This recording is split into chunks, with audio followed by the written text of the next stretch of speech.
रोपानिया। आम के चटावेलू चटानिया गोरिया पियाई ठंडा पानिया।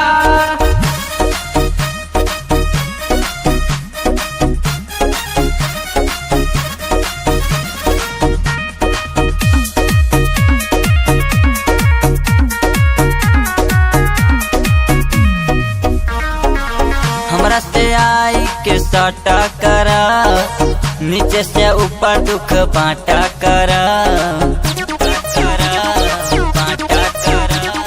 दिन भर घरे खटावेला ना जो, सांझे सवेरे हम मिले आई बाजो।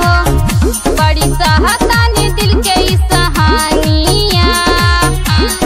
यूपी में लेके मकानिया गोरी काहे करेलू रोपानिया। यूपी में लेके मकानिया गोरी काहे करेलू रोपानिया। चुएला दहिया से पानिया आवा डोलाई तोहे बेनिया।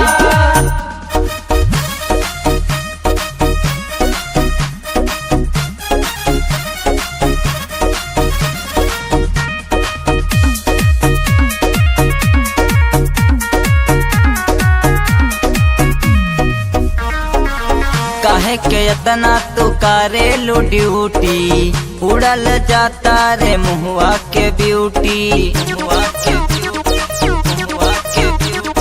बेंदर दीवाना से पूछा परेशानी हो, बोरे में दहिया से टूटता जवानी हो। रोज कष्ट के बानी हम धानिया।